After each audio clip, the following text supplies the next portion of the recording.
You're listening to a 3CR podcast created in the studios of independent community radio station 3CR in Melbourne, Australia. For more information, go to allthews.3cr.org.au. Evil minds that plot destruction, sorcerer of death's construction, in the fields of bodies burning, as the war machine keeps turning, death and hatred to mankind, poisoning their brainwashed mind. Welcome to the Anarchist World This Week, broadcast across Australia on the National Community Radio Satellite. Listen to the Anarchist World This Week, Australia's sacred cow slaughterhouse. Listen to analysis of local, national, international events. Listen to analysis you'll never hear anywhere else.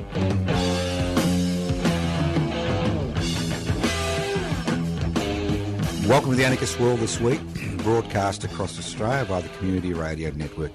My name is Joseph Toscano. This program is coming to you via the Community Radio Network, via the studios of Community Radio 3CR in Melbourne. This program is streaming live on 3cr.org.au. The program is podcast. What Anarchy is all about, a very simple concept. Anarchos without rulers. We're about creating a society without rulers. What gives rulers the ability to mobilise hundreds of thousands of people to sacrifice their lives in the struggle to take over another nation-state?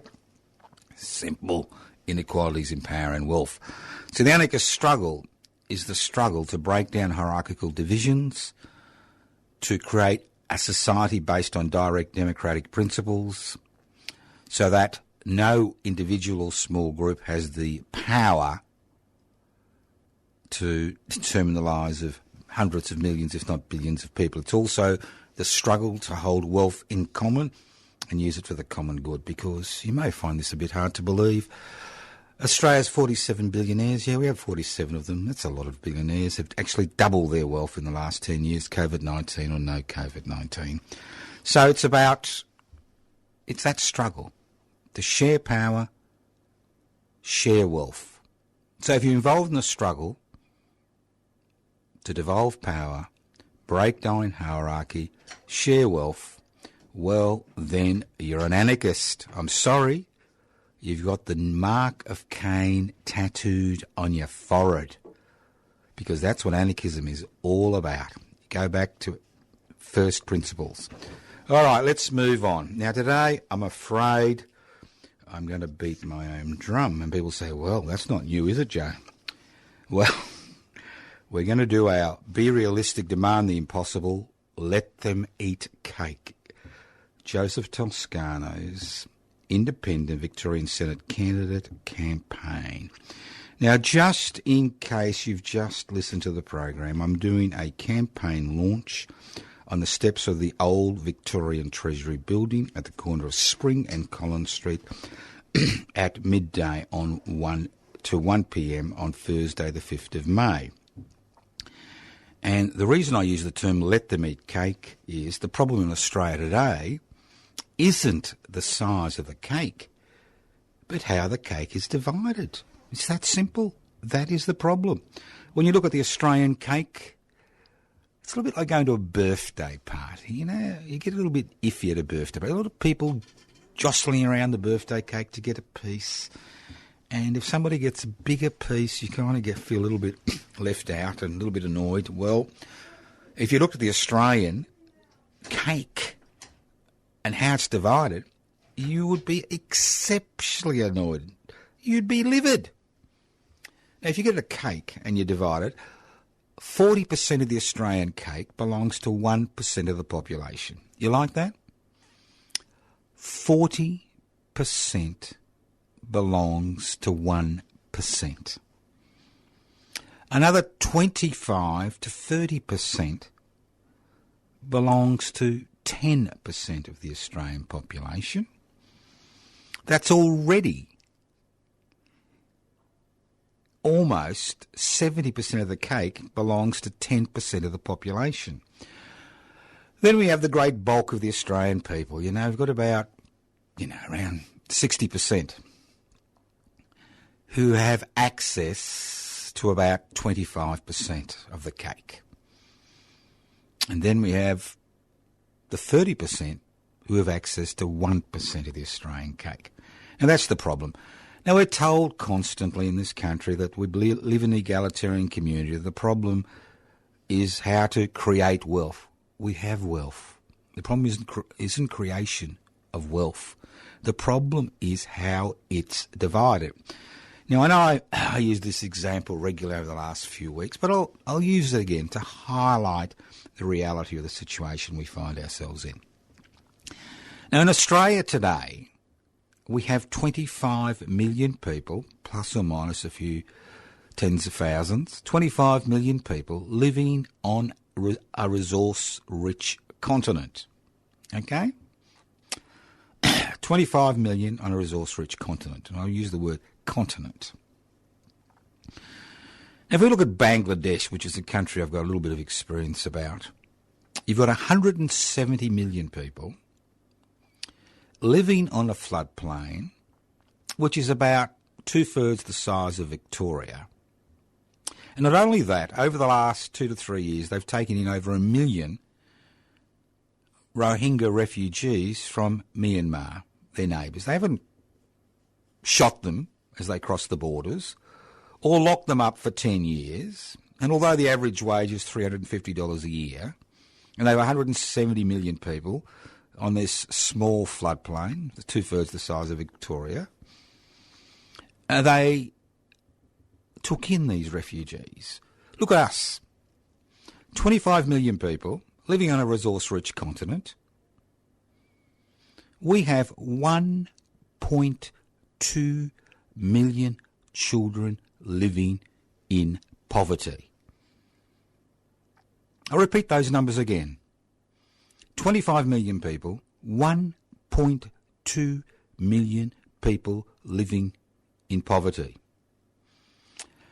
Then we have 47 people have more wealth in this country, and this includes our little mate Mr Palmer, the head of the Disunited Party, Australia Party, whatever they call themselves.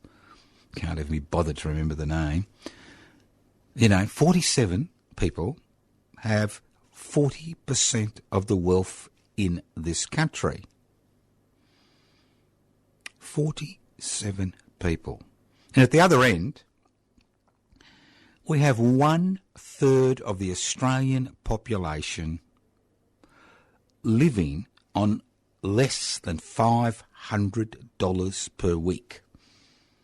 Around $500 per week. Anybody on any type of disability support pension, old age pension, student allowance, the list goes on, less than $500 a week.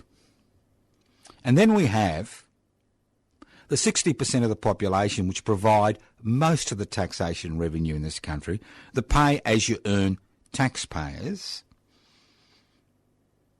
having access to about 25% of this country's wealth. And the biggest growing section of the Australian workforce is the working poor. You like that?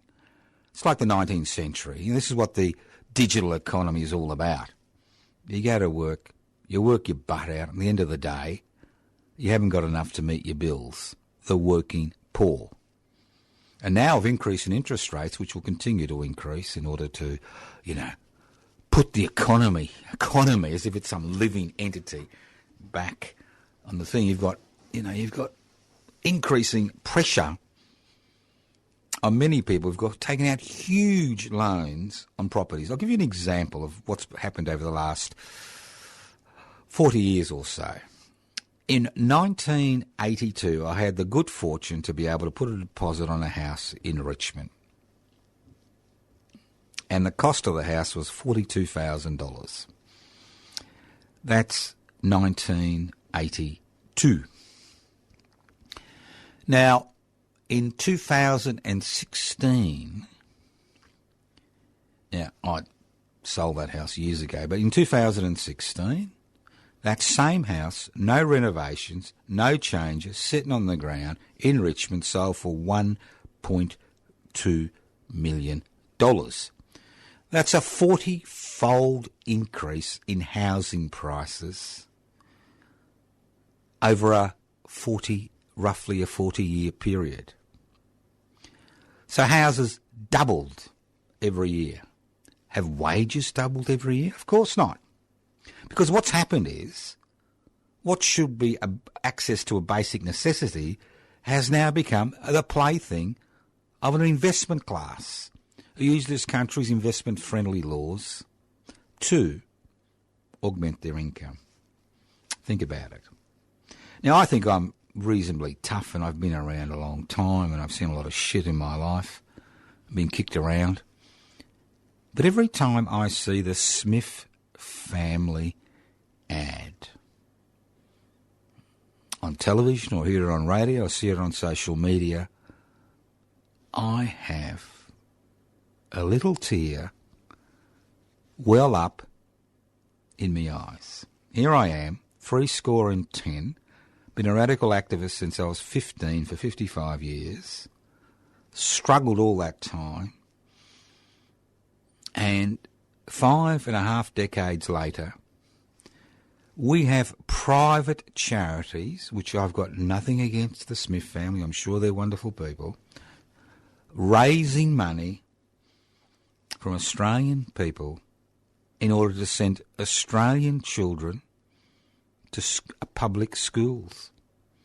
Think about it. Think about it. We lock up refugees as collective punishment because they audacity to come here by boat for 9 years, while the people of Bangladesh, 170 million people, on a tiny slither of land, take in 1 million refugees over a 6-month period. Extraordinary. What an extraordinary nation we've become. So, that was the impetus. That was the impetus to throw my hat into the electoral ring. Now, so why am I standing as an ungrouped, independent Victorian Senate candidate when I have, and I'm not stupid, and you're not stupid. If you were stupid, you wouldn't be listening to this program. When I have a snowball's chance in hell of having my $2,000 deposit refunded. That's right.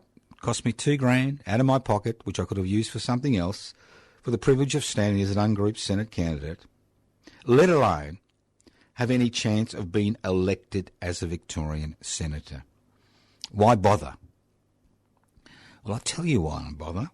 I bother not because I believe in the parliamentary democracy, because there's nothing more inane than parliamentary democracy, especially in a country where real power doesn't lie in Parliament. It lies in the boardrooms of national and transnational corporations. But because I still believe that elections should be a contest of ideas. And unfortunately, during this election campaign and post-election campaigns and future election campaigns, which are dominated by the government-gelded ABC and to a greater extent the corporate-owned media, ideas are few and far between. I mean, every journey, as you know, starts with a first step.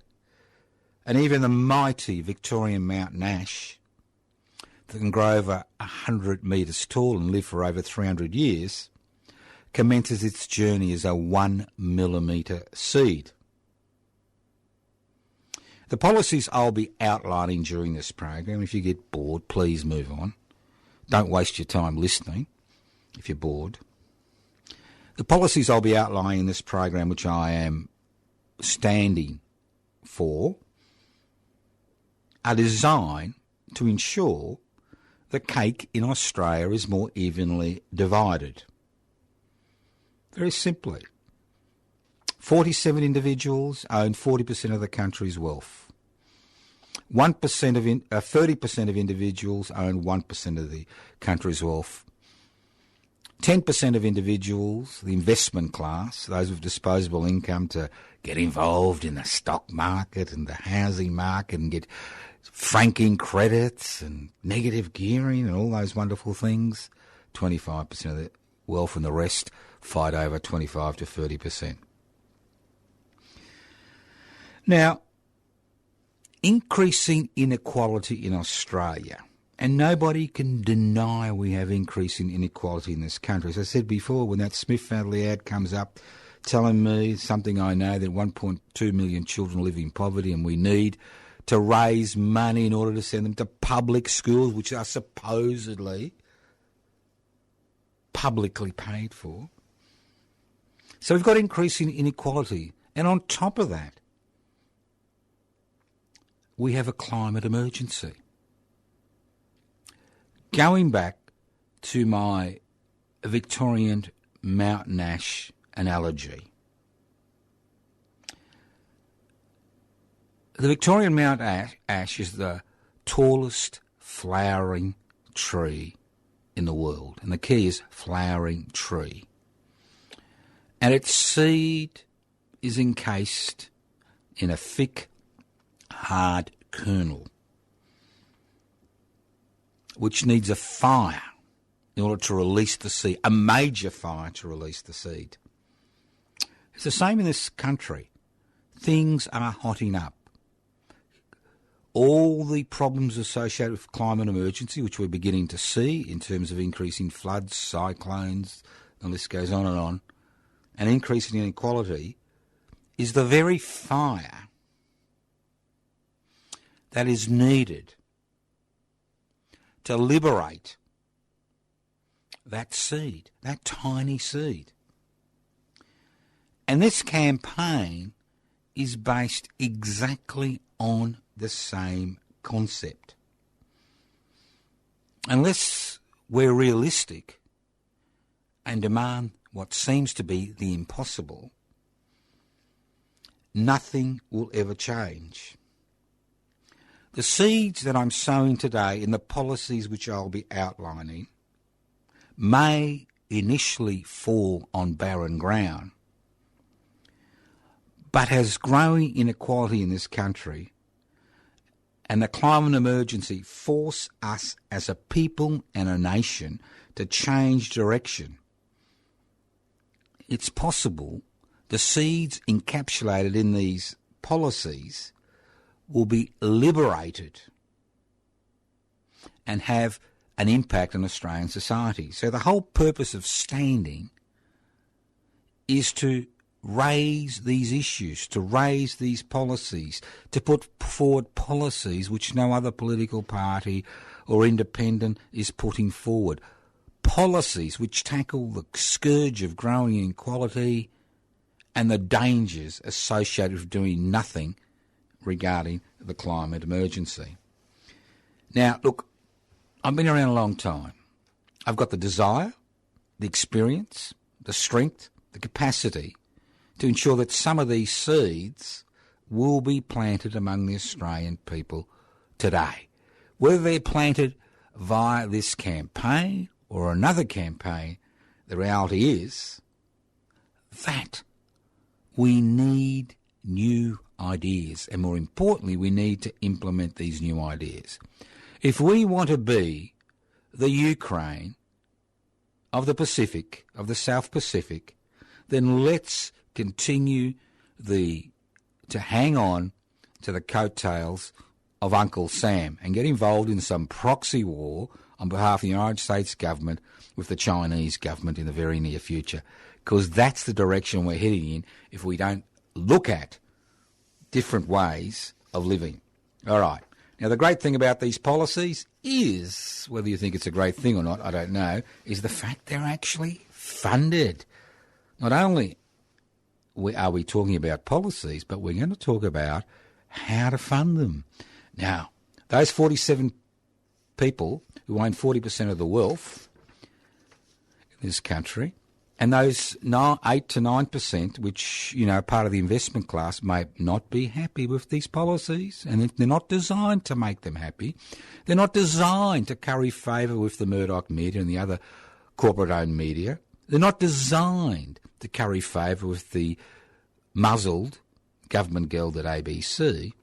They're designed to stimulate thinking and get people thinking in a manner to overcome the desperation the despair and the disappointment and the discontent and dislocation which will cause a great deal of problems in this country if we do not tackle the climate emergency and growing inequality.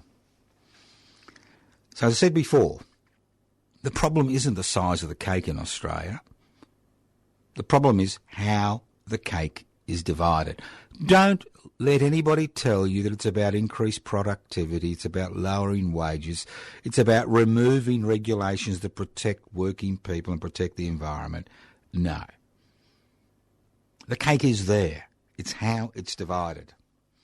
First policy, universal basic income, a very simple concept. Every person in the country gets a basic income. You get rid of the idea of needing some centralised government authority to decide who is worthy and who is not worthy of a pension.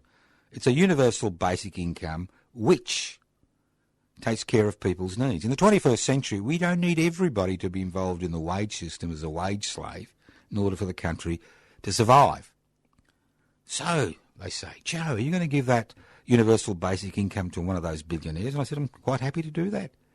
Because those people who wish to live on a universal basic income do so, and those who wish to work do so. And those who work obviously will be paying taxation, and as their income increases, the amount of universal basic income they have decreases through the taxation system. So obviously at the end of the year, those billionaires, that universal basic income they received will come back to the Treasury.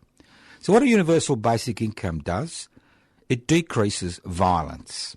I know this sounds a bit ridiculous. It decreases family, domestic violence because it gives individuals within a family the ability to live independently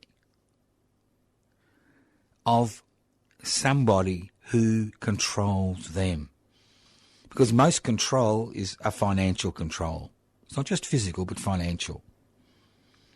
A universal basic income frees people who are talented, who don't want to be part of the wage system, who need to survive, who are artistically inclined. It allows them to develop themselves to their fullest potential. And a universal basic income isn't something new.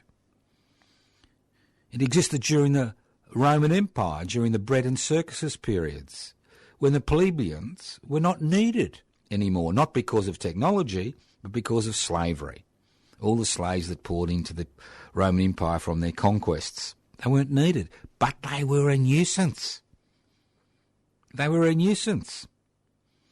So bread and circuses, 220 public holidays, Colosseum, subsidised food, subsidised housing, are all part of their universal basic income. A universal basic income is a panacea for peace in society.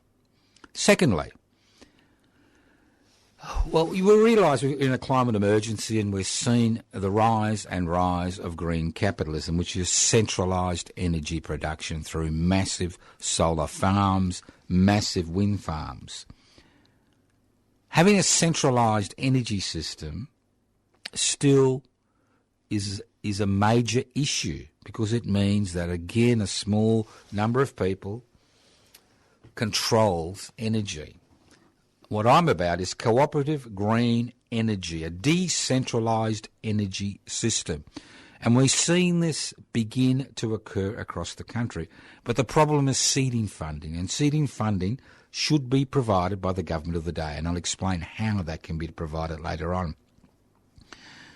Now, the way forward, as far as cars, trucks and all that is concerned, is electric cars.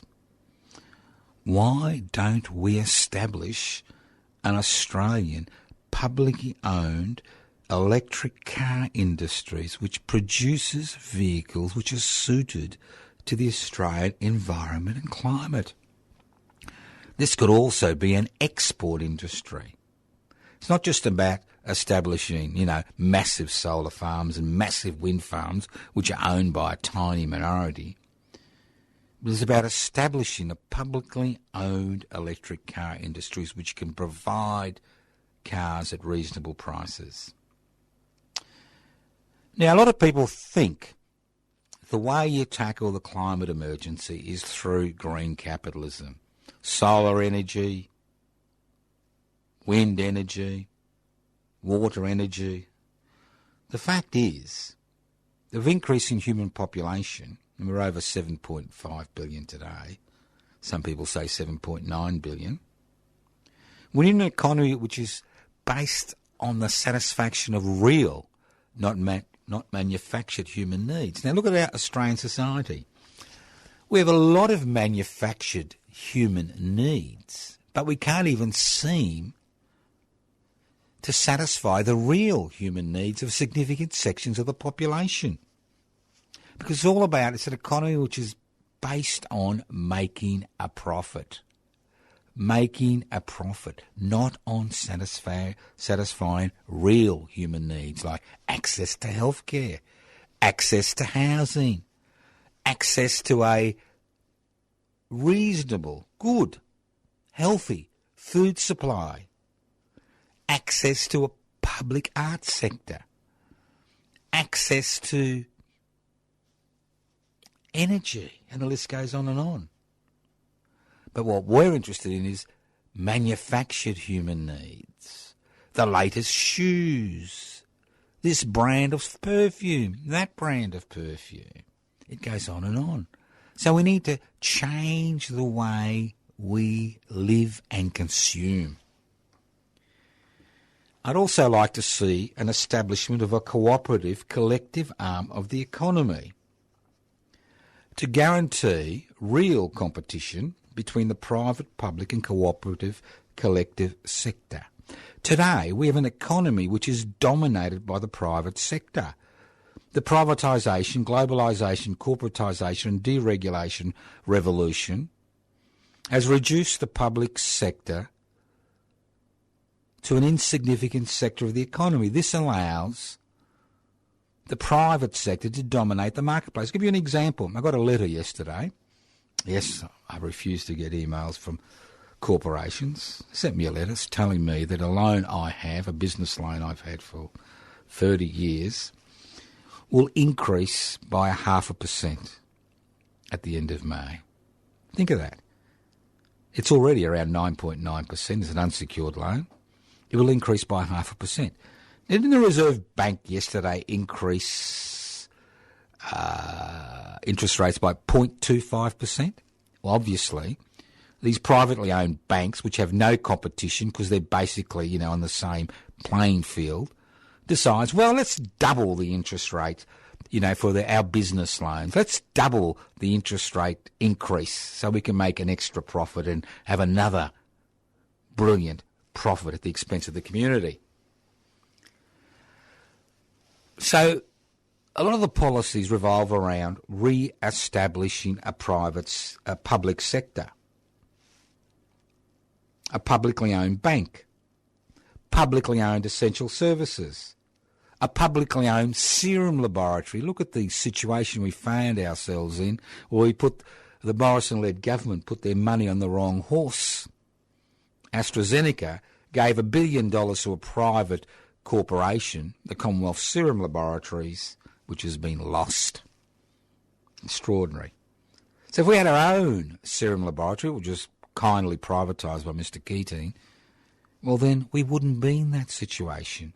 We would have been in the race to produce vaccines. And we also need a publicly owned pharmaceutical industry. Constantly, we are totally dependent on the private pharmaceutical sector in order to have access to medications which are essential for so many Australians. So a cooperative arm, and I'll speak about how to fund that, a cooperative arm to the economy creates competition. People don't join cooperatives to get rich. Nobody in a cooperative ever gets rich. Nobody in a cooperative will ever be a billionaire or a millionaire. But cooperatives allow people to have a decent income and produce goods and services which are required by the people of this country. Now, everybody talks about small business. Everybody's the small business person's friend. And the tragedy is so many small business think the Liberal National Party is the way forward. The reality is 90% of small businesses which are established in this country no longer exist after 5 years. They cannot compete with a corporate-controlled marketplace.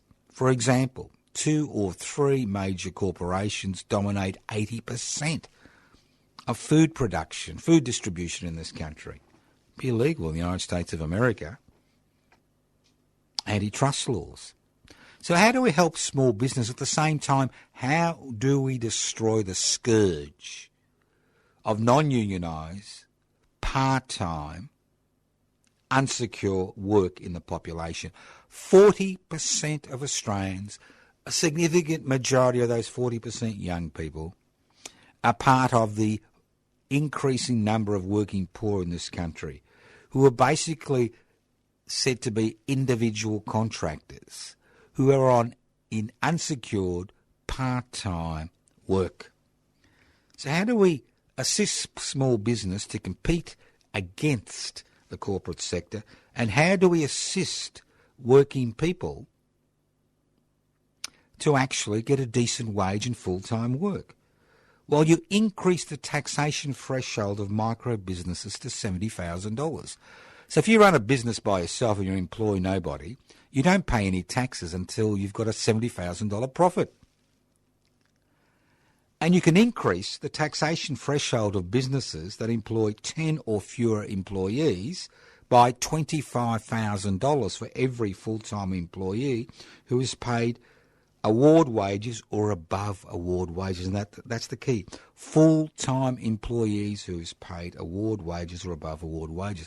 Which means if you employ 10 people in a small business, you don't have to start paying taxes till after you've got a profit of $300,000. Think about it.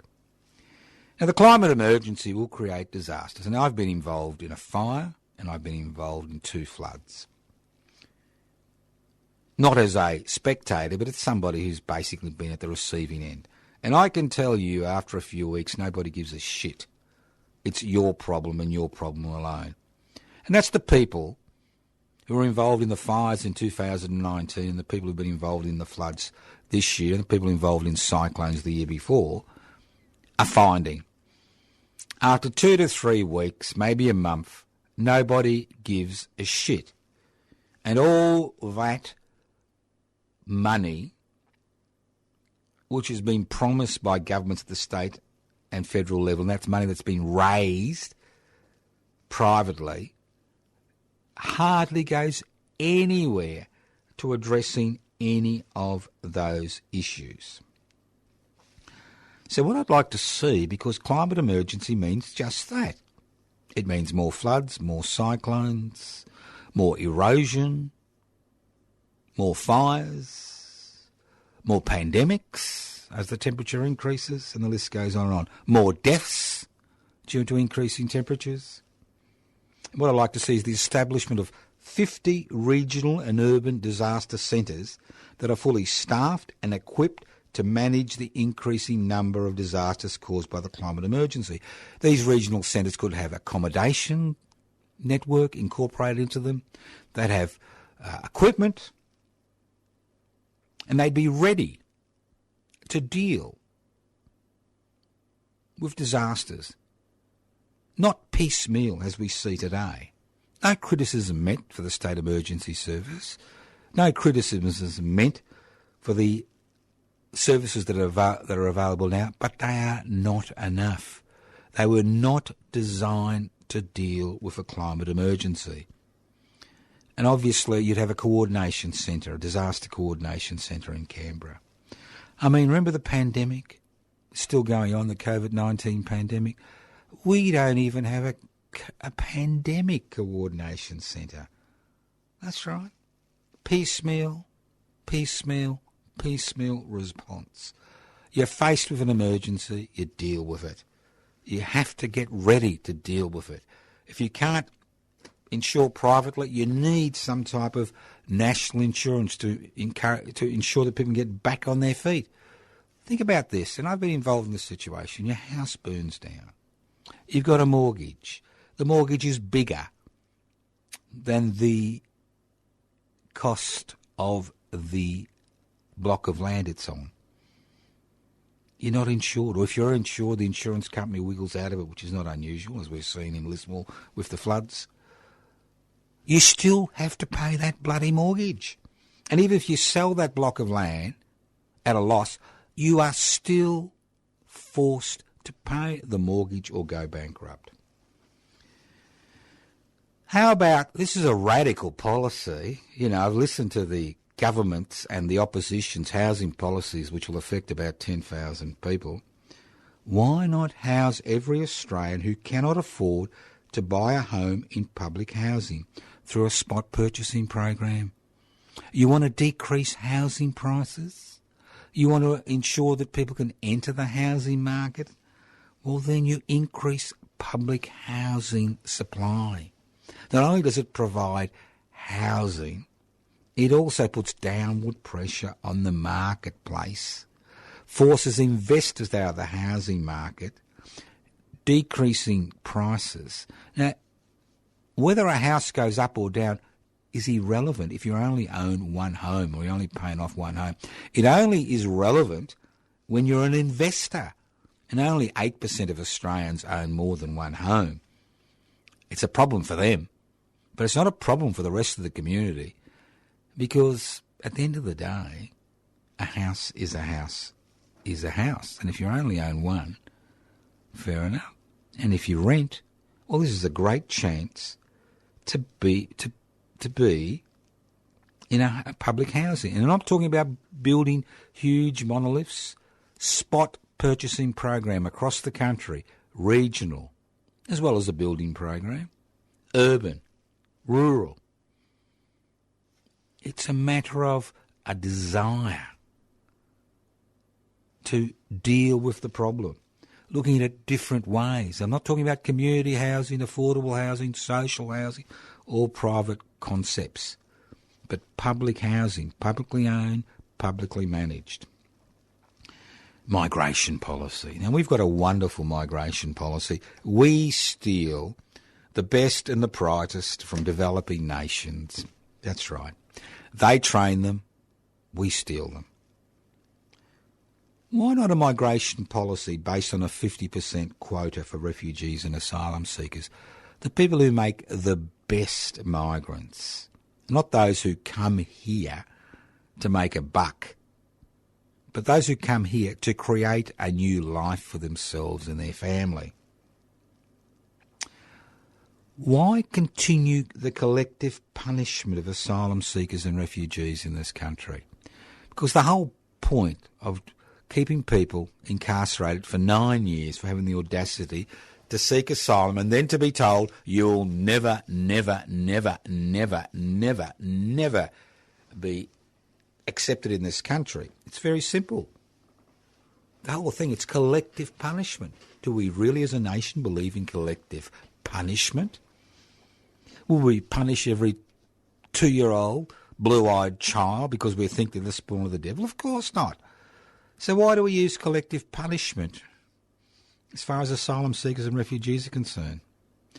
Now, obviously, there's the old perennial, increasing public funding to public education. Why should we have private charities begging Australian citizens who pay taxes to give them money to send Australian children to public schools which are theoretically publicly funded? Let's increase funding to the public education sector and stop the increases in funding to the private education sector. If mum or dad want to give their kiddies a private education, let them pay for it. Increase funding to the public health sector by over 20% over a 3-year period. Think about it. What's the most important thing in life? Health. Remember Kerry Packer? Kerry Packer died of renal failure. Didn't matter how much money he had. He made the decision to end dialysis because he just couldn't stand it. I can name many billionaires and luminaries who've died. Didn't matter how much money they had. If you have an accident today, you're better off in a public hospital than a private hospital, I can assure you of that. And the key is, to a significant degree, the private health sector is about cherry-picking the easy cases. The public health sector looks after the difficult cases, so let's fund it adequately. Let's ensure that people have access in this country to health services. Let's stop the privatisation of the National Disability Insurance Scheme.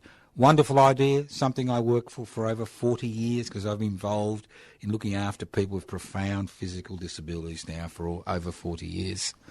And the greatest thing that happened was, as far as they were concerned and their families and friends, was the National Disability Insurance Scheme. What have we seen? It's become a cash cow for the private sector who are gouging the taxpayer. Think about it. Why not implement and go further? Implement all the recommendations of the 2017 Uluru Statement from the Heart. This is when delegates, not representatives, delegates of Aboriginal and Torres Strait Islander communities from across Australia met in Uluru, and they had 3 simple requests. They weren't demands, they were requests. 1, truth-telling. You can't move forward without telling the truth. Truth-telling. 2, a voice to Parliament. That's right. They had a de facto voice to Parliament before ATSIC was disbanded, I think, by the Howard government. But a voice to Parliament which is incorporated in the Australian Constitution. And that's the key, isn't it? It needs to be incorporated in the Australian Constitution, which means it needs a referendum. Because if it's not incorporated in the Australian Constitution, the government of the day can, at any time, dissolve that body, as we saw with ATSIC. Like the government of the day can sell any public asset, and they've sold them willy-nilly: water, gas, electricity, airports, ports, the list goes on and on. Commonwealth Serum Laboratories, and the list goes on, because public assets do not belong to the people. They belong to the government of the day. So let's look at these and begin negotiations for a series of treaties with this country's First Nations people to compensate them for their losses. Implement the 2017 Uluru Statement from the Heart. Let's roll back legislation that criminalises trade unions and trade unionists and removes the right to strike except outside designated enterprise bargaining agreement periods in this country today. We don't have a right to strike. You wonder why wages don't increase. You wonder why they don't increase. Very simple. We have a deunionised, part-time, insecure workforce which doesn't collectively bargain. And why has this occurred? It occurred for 2 reasons. 1, legislation which gives a criminal who imports $1 billion of meth into this country more legal rights than a member of the CFMEU, who does not have the right to silence. Think about it. And you think you've got the right to strike? You get involved in non-authorised strike. You like that non-authorised strike, and as an individual unionist, you can be fined $40,000 a day. And it happens. Let's break the monopoly the legacy media has on parliamentary's legislative agenda. Because the issue is, it's not a matter of, the corporate sector and that 1% knocking on the door and saying, oh, well, we don't want this to happen. It's much more insidious than that. They set the agenda. We like to think that the social media is the be-all, end-all of everything, but it isn't. Social media, to a significant degree, is nothing more than a big advertising, slab. It's just advertising. I mean, I use social media because you get a little bit of free access. The less information you put about yourself, the better off, because they feed on the information you give them. So, social media. The legacy media sets the agenda every day. Every time, and we saw this at the last federal election, when somebody even dares to raise some minuscule reform regarding negative gearing and franking credits, bang, it's the end of the world as we know it. Let's break their monopoly. Let's force them to sell their assets if they own more than 10% of media outlets in a particular state. In Queensland, to a significant degree, the situation they find themselves in today is directly linked to the fact there is only one national newspaper, and that is the Courier Mail, a Murdoch outlet, which continues to promote a conservative, reactionary agenda. Break the monopoly of the legacy media. Let new players into the arena. I'm very concerned, not for myself, because I'm old, I'm on the way out. Let's be realistic. I'm on the way out. 70. I'm dodging lightning bolts. God's looking at me and she's saying, Joe, you've got your biblical 70. Watch out, I'm after you, okay? So, I'm very concerned about our children and grandchildren and great-grandchildren. And I'm very concerned that we don't find ourselves in the situation that people of the Ukraine find themselves in, where they become the meat in the sandwich in a proxy war between Russia and the United States of America. I mean, this is a situation which could have been negotiated. But the United States continued to push for a military solution and is currently financing the Ukrainian resistance. Think of the number of people who are dying needlessly. But my concern, obviously I'm very concerned about that situation, always concerned about imperialist aggression when one sovereign nation state attempts to take over another sovereign nation state. But I'm concerned for us here in Australia because the foreign policy we have been pursuing as a nation is based on the idea that there is two superpowers in the world. There's three actually, but one's bogged down in the Ukraine. And somehow we've been rattling, listening to the Foreign Minister, Mr. Dutton, the war sabres. 25 million people rattling a war sabre with the Chinese, provoking the Chinese panda, digging it in the ribs. Maybe, if we continue this foreign policy, we will find ourselves in a situation where we become the Ukraine of the South Pacific, where Australia becomes the proxy war for the United States. And if you look at the United States defence interests in this country and the increasing impact in this country, you'll begin to realise that what I'm saying is not so far-fetched. So I'm interested in developing independent foreign policy with a regional focus. We live here. You can't attach a tugboat to Australia and, tug it across to the United States west coast or east coast.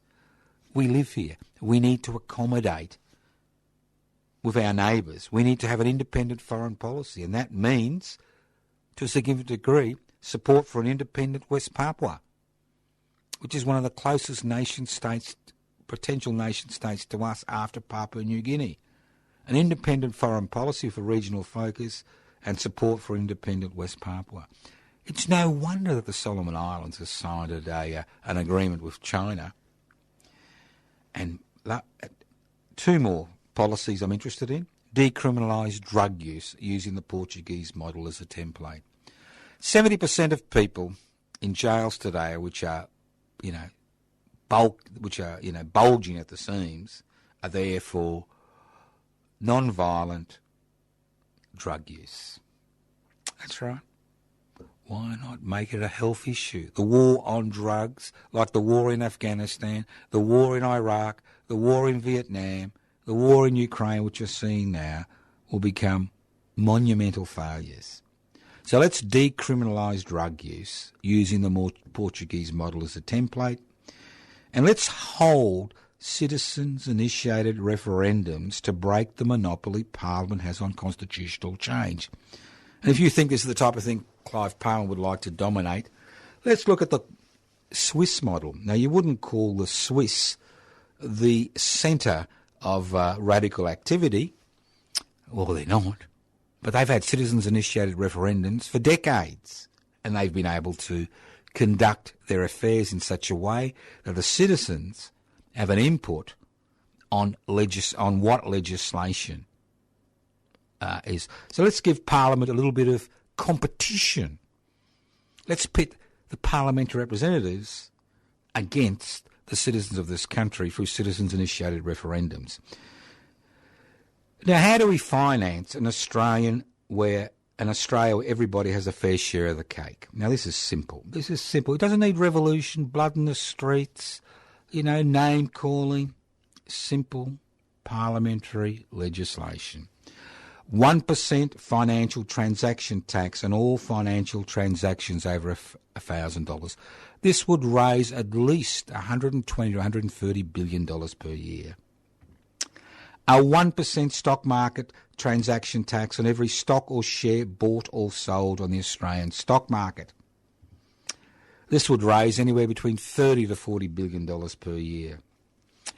70% tax on individuals and corporations exploiting Australia's rich mineral resources if their value of their investment is more than $50 million. And publicly owned resource development. Publicly owned resource development from now on. Why give it to billionaires? And 1% of superannuation funds to be used as seeding funding for green energy cooperatives and collectives, public housing, and the establishment of a third arm of the economy by creating cooperatives and collectives. Be realistic. Demand the impossible. Ensure that everybody has a fair share of the Australian cake. Vote for yours truly. Now, if you want to come to the campaign launch, it's on tomorrow, Thursday the 5th of May, midday sharp on the steps of the old Victorian Treasury building, corner of Spring and Collins Street. Bring a cake so we can divide it. Start baking now. Nice to have lots of cakes tomorrow. Very nice. And bring some coffee and tea also in flasks. Why not? So, 12... I don't expect any media. It's gone out to all the media. Don't expect anybody there, but I expect you to be there. Bring your flags, bring your whatever. Come along, let's have a campaign launch. Now, if you are interested in these ideas, you're interested in promoting these ideas, and you're interested in promoting my campaign as an independent Victorian Senate candidate, there is one thing you can do. Share the posts on the Facebook page, Joseph Toscano, Toscano for the Public. Share the posts. Keep sharing it. Share it, share it, share it, share it. Cyber nerds, cyber warriors, share the material. If you don't share the material, nothing will happen. This is a Senate campaign. It's not about handing out how-to-vote cards on election day. It's about sharing the material, letting people know there are alternatives. Let's plant some of these seeds and let's grow some Victorian mountain ashes. Let's ensure that what seems impossible today is realistic tomorrow. Thank you for listening to The Anarchist World this week, broadcast across Australia via the Community Radio Network. This program is streaming from 3CR in Melbourne, 3cr.org.au. The program is podcast. You can access the podcast by going to 3cr.org.au. You can write to us, yes, Post Office Box 20, Parkville 3052. I spend at least an hour or two every week answering letters. You can email us at info@pibc.net, at anarchistmedia.org.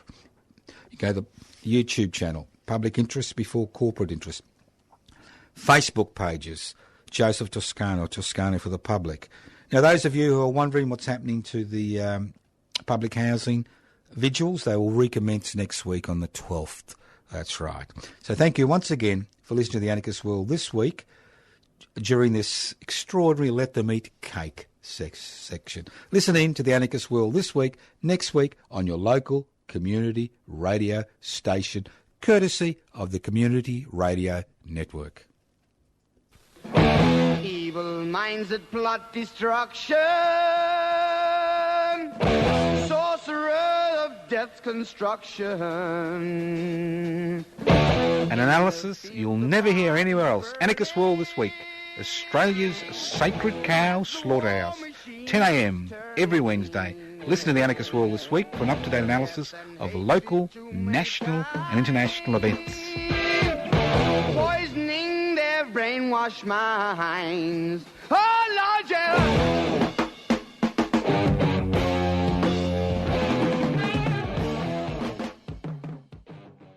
You've been listening to a 3CR podcast produced in the studios of independent community radio station 3CR in Melbourne, Australia. For more information, go to allthews.3cr.org.au.